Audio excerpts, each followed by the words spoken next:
मेरे अकाउंट से 50,000 उड़ गए। अब मैं क्या करूं? लगता है बैंक फ्रॉड हो गया। अरे परेशान मत हो, क्या इसमें तुम्हारी कोई गलती थी? बिल्कुल भी नहीं थी। क्या तुमने अपनी बैंक में 3 दिनों के अंदर इसके बारे में बताया? अभी तो नहीं बताया यार, लेकिन क्या बैंक मेरी इसमें कोई हेल्प करेगा? अरे बिल्कुल करेगा, चलो मैं तुम्हें सारी चीज़ें समझाता हूँ। नमस्कार दोस्तों, कैसे हैं आप? मैं हूं मनीराज पटेल और आप देख रहे हैं टेकी बैंकर मनीराज चैनल को। दोस्तों, आज हम बात करने वाले हैं बैंक फ्रॉड के बारे में, जो कि आजकल कॉमन होते जा रहा है।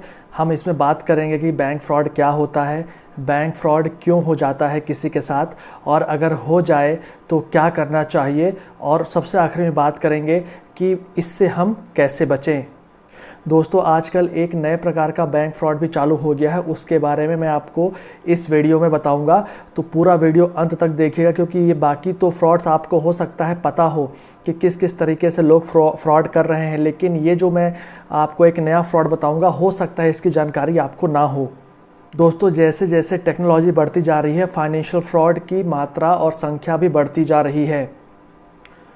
ये जो चोर होते हैं, ये नए नए तरीके खोज लेते हैं आपसे, आपके ही पैसे चुराने के ऑनलाइन, और अलग अलग तरीक़ों के माध्यम से लाखों हज़ारों का चूना लोगों को लगा देते हैं।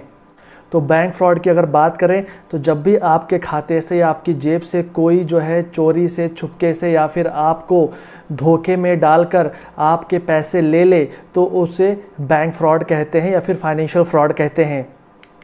अब बात करते हैं कि ये फाइनेंशियल फ्रॉड क्यों होते हैं। तो इसके बहुत सारे कारण हैं। सबसे बड़ा कारण है लालच। जी हाँ, लोग जो है किसी न किसी लुभावने लालच में आ जाते हैं और अपना जो भी इंफॉर्मेशन होता है, फाइनेंशियल इंफॉर्मेशन, बैंक का डिटेल, वो सामने वाले व्यक्ति को दे देते हैं। अब मैं आपको कुछ कॉमन फ्रॉड्स के तरीके बताऊंगा जिससे लोग दूसरों को चूना लगाते हैं। सबसे पहले वो बैंक के अधिकारी बन के आपको फ़ोन लगाएंगे और आपका एटीएम बंद हो गया है ऐसा करके आपकी इन्फॉर्मेशन लेने की कोशिश करेंगे, और ऐसा बोल देंगे कि आप इन्फॉर्मेशन दे दीजिए, आपका एटीएम बंद नहीं होने देंगे।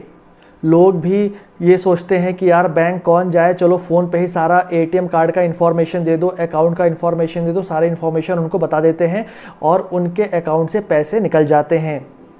अगला तरीका फ्रॉड करने का है लिंक को भेजना। मोबाइल में व्हाट्सएप मैसेज के थ्रू या एसएमएस के थ्रू या ईमेल आईडी में लिंक, जो नीली कलर की एक लिंक आती है जिसमें आप क्लिक करो या फिर उसको दबाओ तो आपको कहीं और किसी और पेज में वो ले जाती है। आजकल ये सब लिंक भेजकर भी लोगों के पैसे ठगे जा रहे हैं। एक तरीका है कि लॉटरी का झांसा देना, मतलब आपके पास फ़ोन आएगा और बोलेंगे कि आप जो है इतने लाखों की लॉटरी जीत गए हैं। अब लोग लालच में आके अपनी इन्फॉर्मेशन उनको देने लगते हैं और इससे उनकी जेब खाली हो जाती है। एक तरीका है मोबाइल में एप्लीकेशन, रिमोट एप्लीकेशन डाउनलोड करवा देना, मतलब जो सामने वाला चोर है वो आपको कुछ लुभावनी चीज़ें बोल के आपके मोबाइल में कुछ एप्लीकेशन डाउनलोड करने का बोलेगा, जैसे कि आपका रिमोट एक्सेस, एनी डेस्क, ऐसे कुछ ऐसे एनी रिमोट, ऐसे बहुत सारे एप्लीकेशंस आते हैं जिससे वो सामने वाला व्यक्ति आपका मोबाइल हैक करके जो भी आप अपने मोबाइल में कर रहे हैं या फिर दबा रहे हैं बटन को, वो सारी चीज़ें वो देख सकता है। तो इस तरीके से भी लोग आजकल आपकी सारी इन्फॉर्मेशन चुरा रहे हैं और आपका पैसा लूट रहे हैं। एक तरीका है एटीएम मशीन जो होती है, जो एटीएम रूम होता है, वहाँ पे लोग आजकल कैमरा लगा देते हैं, या फिर आप जहाँ बटन को प्रेस करते हैं, जहाँ पे आप अपना पासवर्ड डालते हैं, उसके ऊपर एक प्लेट लगा देते हैं जिसमें कैमरा फिट होता है। तो आप जैसे ही कोई बटन दबाते हैं, अपना कार्ड आपने डाला और आपने अपना पासवर्ड दबाया, तो वो उसमें कैच हो जाता है उस कैमरे में।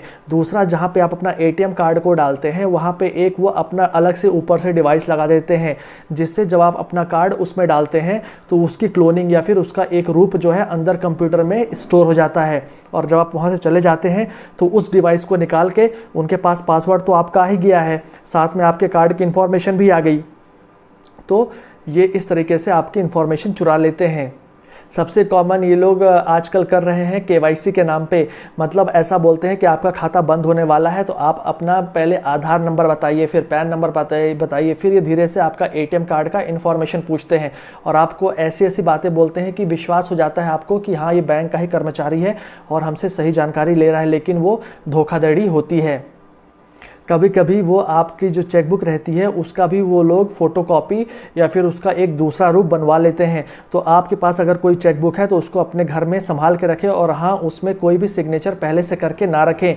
ये भी एक तरीका आजकल हो रहा है फ्रॉड करने का। अपने 7 दिन के बाद शिकायत की तो अब इसमें चांसेस है, अब इसमें पूरा बैंक के ऊपर निर्भर करता है कि वो आपको 1 रुपये भी दे या ना दे। फिर इसमें क्या होता है कि बैंक का बोर्ड बैठता है और वही डिसाइड करता है कि कस्टमर को उसे कुछ पैसे वापस करने चाहिए कि नहीं करने चाहिए। इसलिए जल्दी से जल्दी 3 दिनों के अंदर ही अपनी शिकायत आपको दर्ज करानी चाहिए। दोस्तों, यहाँ पर एक बात जानना ज़रूरी है कि अगर आपने सामने वाले ठग को या सामने वाले व्यक्ति को जानबूझकर या अनजाने में ओटीपी बता दिया या एटीएम कार्ड का इन्फॉर्मेशन दे दिया या फिर आपने कोई लिंक क्लिक कर दिया, तो इसमें बैंक आपको कुछ भी वापस नहीं करेगा। क्यों? क्योंकि इसमें गलती आपकी है। भले अनजाने में आपने गलती की हो या फिर आपको इस बात का इन्फॉर्मेशन नहीं था कि ऐसा नहीं करना चाहिए, फिर भी बैंक आपको पैसे वापस नहीं करेगा। इसलिए मैं आपसे आग्रह करता हूं कि इस वीडियो को अपने परिवार में ज़रूर शेयर करें, लोगों तक शेयर करें, ताकि उनको इन सब चीज़ों की जानकारी पहले से ही हो जाए। दोस्तों, जैसा कि मैंने आपको बताया कि एक साइबर क्राइम का एक ईमेल आईडी है cybercrime.gov.in। उनका एक टोल फ्री नंबर भी है 155260। इस पे भी आप कॉल करके अपनी शिकायत दर्ज करवा सकते हैं। बात करते हैं दोस्तों कि अब ये तो हो गई कि अगर आपसे गलती हो जाए तो क्या करना चाहिए। अब मैं आपको बताऊंगा कि प्रिवेंशन कैसे करें, मतलब हम क्या ऐसा ना करें कि हमसे गलती ही ना हो। तो सबसे पहले तो आप अब किसी को भी अपना ओटीपी ना बताएं। अगर आप किसी एटीएम रूम में गए हैं तो सबसे पहले वहाँ चेक कर लें कि उसकी बटन के ऊपर कोई प्लेट तो नहीं चिपकी है, या फिर जहाँ पे आप कार्ड को डाल रहे हैं वहाँ पे कोई दूसरा डिवाइस तो नहीं लगा है, या फिर कहीं कैमरा तो जानबूझ के बैंक के अलावा जो आपको ऐसा लगेगा कि कैमरा एक छोटा सा कुछ किसी ने लगाया है, तो उसकी भी आप वहाँ पर पहले जाँच कर लें। आप एटीएम रूम में किसी और की सहायता ना लें। भले आपको नहीं आता है तो आप अपने परिवार की ही सहायता लें। आप किसी और व्यक्ति की एटीएम से पैसे निकालने में सहायता ना लें। आप एटीएम कार्ड के ऊपर कभी भी उसका पासवर्ड या पिन लिख कर ना रखें, ना ही अपने पर्स में कहीं लिख कर रखें। उसे हमेशा याद करें। जब भी कोई आपको लुभावने ऐसे ऑफ़र देता है, ऑनलाइन हो या फिर सामने से हो, या फिर कोई लिंक भेजकर आपको बोलता है कि आप लॉटरी जीत गए हैं या फिर आपका कूपन निकला है, तो उसकी बात पे विश्वास ना करें और ऐसे किसी भी लिंक में क्लिक ना करें। कभी आपको ऐसा कोई फ़ोन आता है कि मैं बैंक से बोल रहा हूं और आपकी ईएमआई बाउंस हो गई है, आप ये इन्फॉर्मेशन दें, या फिर आपका केवाईसी हम कर रहे हैं, आप ये इन्फॉर्मेशन दें, तो आप उनको साफ साफ बोलें कि हम आपको कोई इन्फॉर्मेशन नहीं देंगे, हम ब्रांच जाके मैनेजर से मिलेंगे। अगर आपके साथ कोई चेक में फ्रॉड होता है, जैसे आपका कोई फर्जी साइन करके कोई पैसे वैसे निकाल लेता है, तो आप नज़दीकी शाखा में जाके इसकी शिकायत कर सकते हैं और उसका भी निवारण जो है बैंक में किया जाएगा। अब दोस्तों, बात करें कि अगर आपने 3 दिन के अंदर अंदर शिकायत कर दी तो कितने दिनों में पैसा आ जाएगा। वैसे तो 10 दिनों के अंदर पैसा वापस बैंक कर देती है, अगर उसको पूरा का पूरा यकीन हो जाता है कि आपकी कोई गलती नहीं थी, आपने कोई भी इंफॉर्मेशन सामने वाले व्यक्ति को नहीं दी, फिर भी आपके साथ फ्रॉड हो गया, चाहे हैकिंग के थ्रू हुआ हो या किसी और कारण से, तो आपको 10 दिन में पैसा वापस मिल जाता है। लेकिन इसमें थोड़ा कभी कभी समय भी लगता है, लेकिन 30 दिन मैक्सिमम समय लग सकता है। 30 दिन से कम में भी ये काम हो जाता है। तो दोस्तों, ये सारी जानकारी थी बैंक फ्रॉड के बारे में। मुझे आशा है कि आपको ये सारी जानकारी पसंद आ गई होगी। प्लीज़ मैं आपसे फिर रिक्वेस्ट करता हूँ, इस वीडियो को अपने दोस्त, अपने भाई, अपने परिवारों में जितना हो सके उतना शेयर करें, क्योंकि ये जानकारी सभी को होना ज़रूरी है। क्योंकि अब सबके खाते हैं बैंक में, सबके पास एटीएम कार्ड है, सभी को सारी चीज़ें पता होनी चाहिए। और मैंने क्रेडिट कार्ड में फ्रॉड होने से कैसे बचें इसका भी एक वीडियो बना रखा है, जो कि मैं आपको यहाँ पे आई बटन में दे दूँगा, तो आप उसे भी जाके ज़रूर देखें। और अगर वीडियो पसंद आया हो तो लाइक करें, शेयर करें और मेरे चैनल को सब्सक्राइब करें। चलिए, फिर से मैं आपसे मिलूँगा, तब तक के लिए जय हिंद, जय भारत।